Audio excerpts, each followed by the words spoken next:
충격적인 사실을 알려드립니다. 지금 이 순간에도 60세 이상 대한민국 어르신 10명 중 7명이 자신도 모르게 매년 수백만 원의 이자를 날리고 있습니다. 그 이유는 단 하나. 은행이 먼저 알려주지 않는 비밀 때문입니다. 68세 김 선생님의 실제 사례를 들려드리겠습니다. 퇴직금 1억 원을 정기예금에 3년간 맡겨두셨습니다. 연 1.8% 세금까지 내고 계셨죠. 제가 어르신 우대 상품을 알려드리자 깜짝 놀라셨습니다. 그럼 제가 300만 원을 그냥 날린 거네요.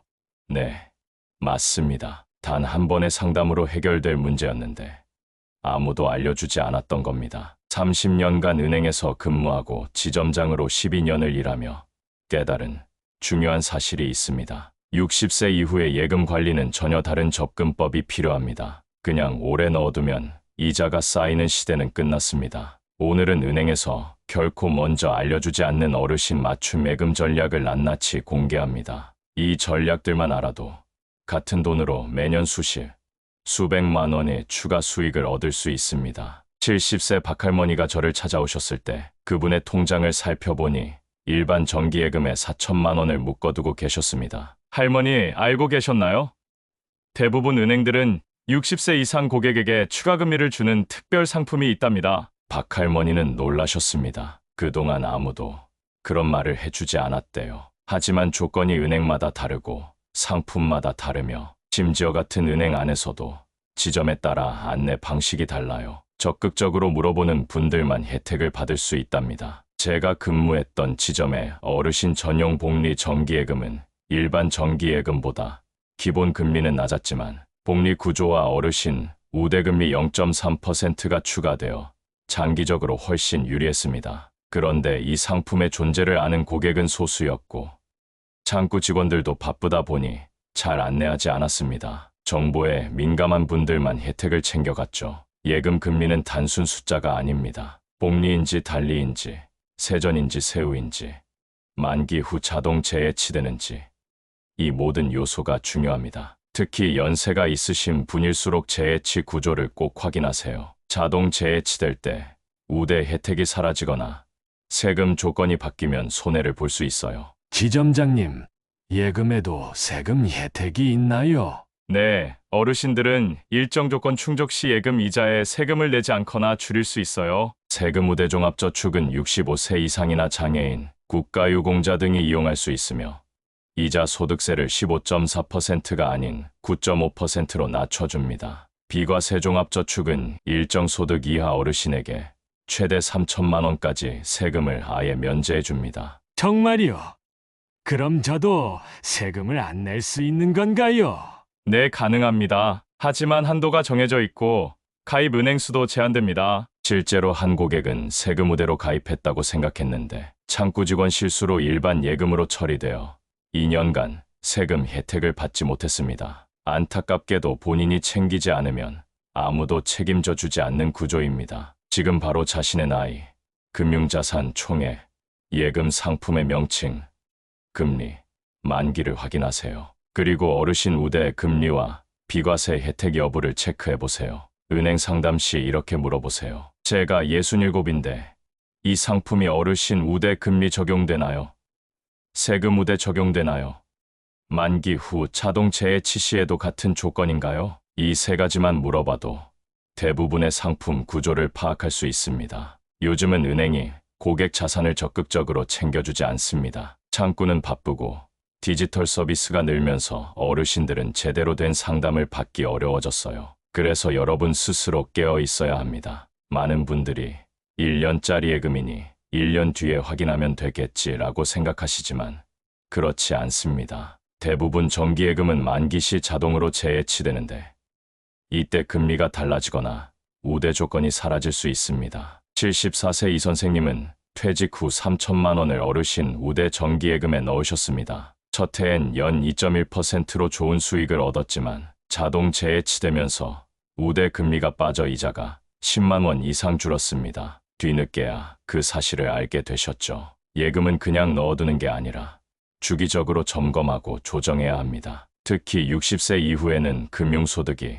생활 자금이 되기 때문에 예금 하나에도 민감해질 수밖에 없습니다. 금리 0.3%만 더 받아도 1년에 수십만 원 차이가 나고 5년, 10년 쌓이면 1,000만 원 단위가 됩니다. 오늘 이 시간을 통해 어르신 맞춤 예금 관리 비법을 알려드리겠습니다. 특히 어르신 우대 상품, 비과세 혜택, 금리 차이로 생기는 손해를 줄이는 방법, 중도해지 대비법, 그리고 여러 은행을 활용하는 전략까지 모두 실제 금융 현장에서 통했던 방법들입니다. 저와 함께 오늘부터 여러분의 예금을 다시 들여다보는 시간을 가져보세요. 평생 일구신 소중한 자산, 이제는 똑똑하게 관리할 때입니다. 자, 이제 본격적으로 예금 관리의 핵심 전략들을 하나씩 살펴보겠습니다. 제가 지점장으로 있을 때 고객들에게 가장 많이 알려드렸던 실전 노하우들입니다. 첫째로, 예금 가입 전에는 반드시 우대 금리 조건을 확인하세요.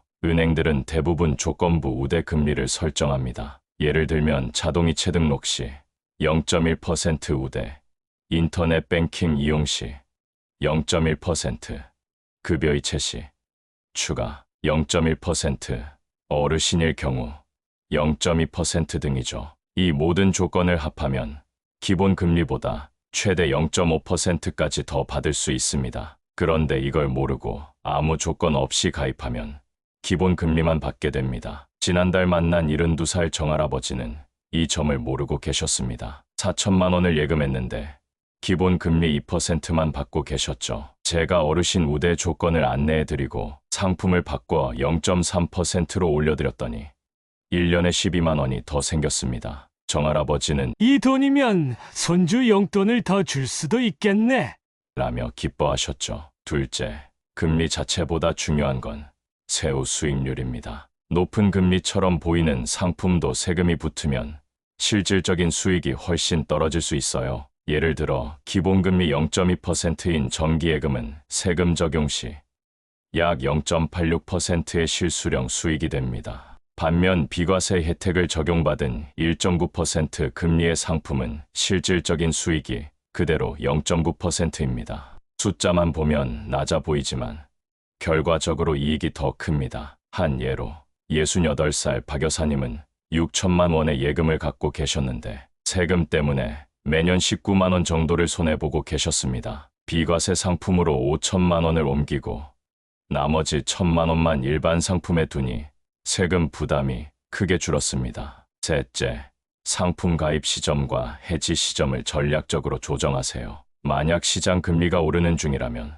너무 장기 예금에 묶는 건 피하세요. 대신 3개월, 6개월 등 짧은 주기로 예금을 돌리면서 시장 금리가 정점에 도달할 때 다시 장기로 묶는 방식이 유리합니다. 반대로 금리가 내려갈 때는 최대한 빨리 장기 상품으로 고정하는 게 낫습니다. 70대 초반의 최 선생님은 이 전략을 잘 활용하셨습니다. 금리가 오르던 작년에는 3개월짜리 예금으로 계속 갱신하다가 금리가 정점에 이르렀을 때 2년 만기로 고정했죠. 덕분에 지금은 금리가 내려가고 있는데도 높은 금리를 계속 유지하고 계십니다. 넷째, 복리와 단리의 차이를 이해하세요. 단리는 원금에 대해서만 이자가 붙지만 복리는 이자에 대해서도 이자가 붙습니다. 장기로 예금할수록 이 차이는 커집니다. 3천만 원을 연 3%로 5년간 예치할 경우 단리는 450만 원의 이자가 발생하지만 복리는 470만 원 이상이 됩니다.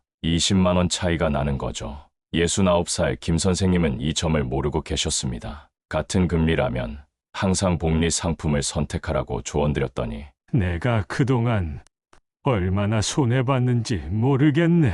라며 아쉬워하셨습니다. 다섯째, 사다리 전략을 활용하세요. 이건 제가 지점장 시절 고객들에게 가장 많이 권해드린 방법입니다. 목돈을 한꺼번에 한 상품에 넣지 말고 만기 시점을 달리해 여러 상품에 분산 투자하는 전략이죠. 예를 들어 8천만 원이 있다면 2천만 원씩 나눠서 3개월, 6개월, 9개월, 1년 만기로 각각 예치하는 겁니다. 3개월 뒤 첫 예금이 만기되면 다시 1년 만기로 재예치합니다. 이런 식으로 3개월마다 2천만 원씩 만기가 돌아오는 구조를 만드는 거죠. 이렇게 하면 두 가지 장점이 있습니다. 첫째, 급한 자금이 필요해도 중도해지 없이 가까운 만기 상품에서 꺼낼 수 있어 이자 손실을 막을 수 있습니다. 둘째, 금리 변동에 유연하게 대응할 수 있어요. 금리가 오르면 만기 때마다 새 금리로 갱신할 수 있고 내릴 때는 일부만 영향을 받게 됩니다. 73세 이 선생님은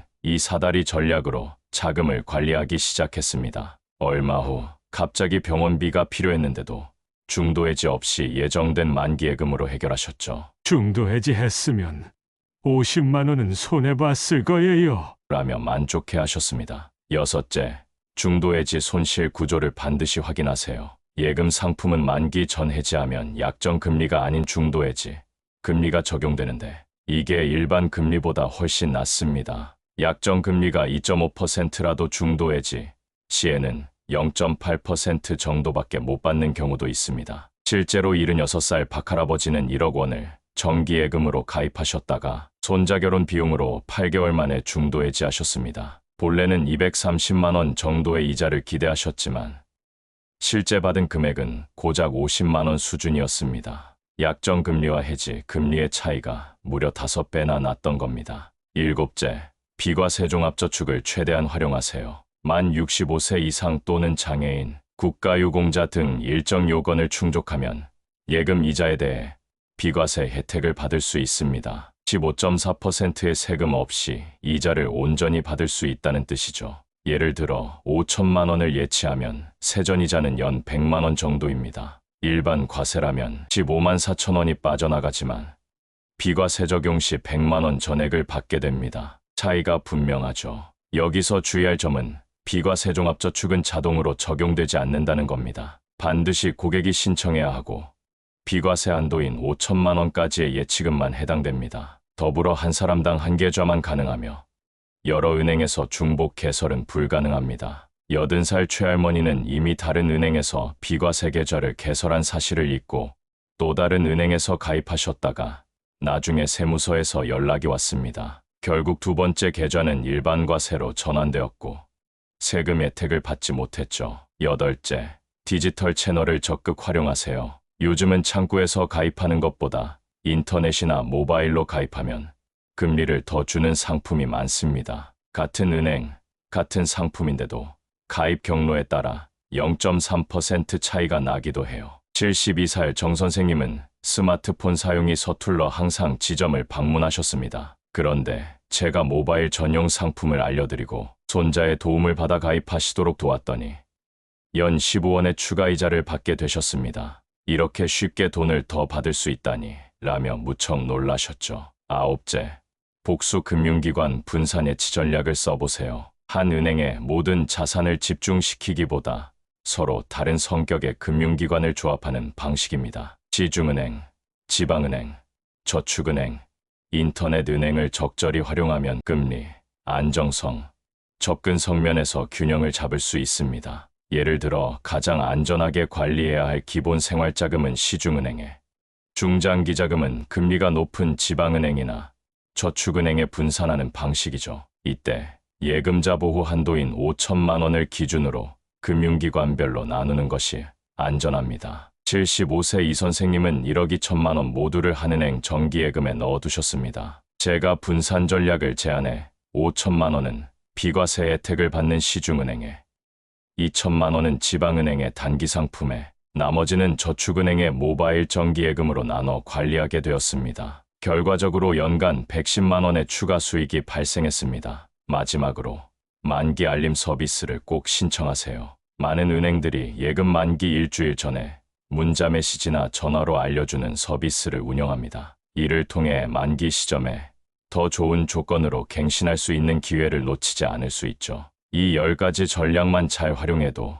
여러분의 예금은 잠자는 돈이 아니라 열심히 일하는 자산이 될 수 있습니다. 특히 60살 이상 되시는 분들은 금융소득이 생활의 중요한 부분을 차지하기 때문에 적은 금리 차이도 무시할 수 없습니다. 금리 0.3%만 더 받아도 1년에 수십만 원 차이가 나고 5년, 10년 누적되면 1,000만 원 단위가 됩니다. 지금까지 말씀드린 10가지 전략들이 단순해 보일 수도 있습니다. 하지만 이런 기본기가 모여 큰 차이를 만들어내는 겁니다. 자, 이제 오늘 이야기를 마무리하면서 정리해 보겠습니다. 제가 은행에서 마지막으로 만났던 고객 중 71세 박할아버지가 계셨습니다. 평생 모은 돈 1억 5천만 원을 은행에 맡기고 계셨죠. 처음 만났을 때는 모든 자금을 시중은행 하나의 일반 정기예금에 넣어 연 1.7% 금리와 세금까지 내고 계셨습니다. 그런데 제가 지금까지 설명드린 전략들을 하나씩 적용해 드렸더니 어떻게 되었을까요? 먼저 5천만 원은 비과세종합저축으로 옮겼습니다. 6천만 원은 어르신 우대금리가 적용되는 복리정기예금에 분산해치했고요. 나머지 4천만 원은 금리가 높은 저축은행의 정기예금으로 옮겼습니다. 그리고 만기 시점을 3개월 간격으로 설정하는 사다리 전략도 적용했지요. 결과적으로 평균 금리는 2.3%로 올랐고 비과세 혜택까지 더해져 실질적인 세후 수익은 1년에 340만 원을 넘었습니다. 이전보다 무려 120만 원 이상이 증가한 거죠. 박할아버지는 이 돈이면 손녀학원비를 더 보태줄 수도 있겠군요. 하며 기뻐하셨습니다. 이처럼 조금만 신경 쓰면 같은 돈으로도 훨씬 더 많은 수익을 낼 수 있습니다. 단순히 돈을 맡기는 게 아니라 어떻게 맡기느냐가 중요한 시대입니다. 하지만 여기서 또 하나 중요한 점을 짚고 넘어가야 합니다. 바로 예금 관리는 일회성이 아니라 지속적인 관리가 필요하다는 점입니다. 특히 금리 환경이 바뀌는 시점에는 더욱 그렇습니다. 제가 만났던 76세 정 선생님은 5년 전에 예금 전략을 한번 세운 후 그대로 방치하고 계셨습니다. 그 사이 금리 환경이 크게 바뀌었는데도 말이죠. 제가 다시 점검해 드린 결과 1억 원 자산에서 매년 80만 원 가까이 손해를 보고 계셨습니다. 5년이면 400만 원에 가까운 돈이 그냥 사라진 셈이죠. 그래서 제가 드리고 싶은 조언은 최소한 6개월에 한 번, 금리 변동이 클 때는 3개월에 한 번씩은 자신의 예금 상황을 점검하라는 겁니다. 만기일이 언제인지, 현재 적용 금리는 얼마인지, 시장에 더 좋은 조건의 상품은 없는지 확인해 보세요. 또한 예금만으로는 물가 상승률을 따라잡기 어려울 수 있습니다. 하지만 어르신들께서 위험한 투자를 하라는 말씀은 아닙니다. 다만 안전하면서도 수익을 조금 더 높일 수 있는 국민주택 채권이나 국고채 같은 안전자산도 일부 고려해보면 좋겠습니다. 물론 이것도 본인의 상황과 필요에 맞게 신중하게 결정하셔야 합니다. 그리고 정보의 힘을 무시하지 마세요. 은행은 더 이상 고객의 자산을 적극적으로 관리해주는 곳이 아닙니다. 특히 어르신들은 디지털 환경에 익숙하지 않다는 이유로 금융정보에서 소외되기 쉽습니다. 하지만 자녀나 손주의 도움을 받아서라도 금융감독원의 금융상품 통합비교공시 사이트나 은행, 모바일 앱 등을 활용해보세요. 정보를 아는 것만으로도 큰 차이가 납니다. 지난달 만난 80세 최할머니는 손자의 도움을 받아 스마트폰으로 은행 앱을 설치하고 모바일 전용 상품에 가입하셨습니다. 처음에는 내가 이 나이에 무슨 스마트폰이냐며 망설이셨지만 결국 연 20만 원의 추가 이자를 받게 되셨습니다. 그러면서 하신 말씀이 잊히지 않습니다. 늙었다고 새로운 걸 배우지 말라는 법은 없지. 바로 이런 마음가짐이 중요합니다. 나이가 들었다고 해서 금융 지식을 포기할 필요는 없습니다. 오히려 젊은 세대보다 어르신들에게 금융 자산 관리는 더 중요한 문제일 수 있습니다. 왜냐하면 예금 이자가 생활비와 직결되기 때문이죠. 여러분의 자산은 여러분의 인생을 지켜주는 소중한 울타리입니다. 그 울타리를 튼튼하게 만들고 키우는 방법을 아는 것은 여러분의 권리이자 의무입니다. 은행이 먼저 알려주지 않는다면 여러분이 직접 알아내고 챙겨야 합니다. 제가 은행에서 30년 근무하면서 가장 안타까웠던 점은 정보가 있는 사람과 없는 사람 사이의 큰 격차였습니다. 같은 조건에서 출발했어도 정보를 아는 사람은 훨씬 더 많은 혜택을 받았습니다. 그리고 그 차이는 시간이 지날수록 점점 커졌죠. 특히 어르신들은 예금이라는 게 뭐 어렵나, 그냥 넣어두면 되지라는 생각에 정보 습득을 포기하시는 경우가 많았습니다. 하지만 오늘 말씀드린 것처럼 예금도 전략이 필요합니다. 어디에 어떻게 넣느냐에 따라 수백만 원의 차이가 날 수 있으니까요. 제가 마지막으로 강조하고 싶은 것은 예금 관리는 본인의 책임이라는 점입니다. 은행 직원들이 자발적으로 더 좋은 상품을 안내해 줄 것이라 기대하지 마세요. 그들도 바쁘고 시스템은 복잡하며 때로는 업무 목표 때문에 고객에게 최적화된 상품을 권하지 않을 수도 있습니다. 그래서 제가 65인데 어르신 우대 금리 받을 수 있나요? 이 상품은 비과세 적용 가능한가요? 만기 후 자동 재해치 시 조건이 그대로인가요? 이런 질문들을 직접 하셔야 합니다. 질문하는 고객과 그냥 수락하는 고객은 결국 받는 혜택이 달라질 수밖에 없습니다. 여러분, 오늘 제가 이 이야기를 하는 이유는 간단합니다. 평생 열심히 일하며 모아온 여러분의 소중한 자산이 제대로 평가받고 최대한의 가치를 발휘했으면 하는 바람 때문입니다. 한 푼이라도 더 받을 수 있는 돈을 그냥 놓치는 일이 없었으면 합니다. 지금 당장 여러분이 해야 할 일은 무엇일까요? 먼저 자신의 예금 통장을 찾아보세요. 어떤 상품에 가입되어 있는지, 만기일은 언제인지, 현재 적용 금리는 얼마인지 확인해 보세요. 그리고 가까운 은행을 방문하거나 전화해서 어르신 우대 금리와 비과세 혜택 적용 여부를 물어보세요. 단 이 세 가지만 실천해도 큰 변화가 시작될 것입니다. 저는 이제 현장에서 물러났지만 제가 만났던 수천 명의 고객들에게 도움이 되었던 조언들을 여러분과 나누고 싶었습니다. 여러분의 노후가 더 풍요롭고 안정적이기를 진심으로 바랍니다. 저와 함께한 시간이 도움이 되셨다면 구독과 좋아요로 응원해 주세요. 댓글로 여러분만의 금융 고민이나 질문을 남겨주시면 다음 영상에서 자세히 다루겠습니다. 특히 어떤 금융 주제에 관심이 있으신지 알려주시면 더 유익한 콘텐츠를 준비할 수 있습니다. 주변에 은퇴하신 부모님이나 이웃 어르신들께도 이 정보를 나눠주세요. 금융 지식은 공유할수록 더 큰 가치를 발휘합니다.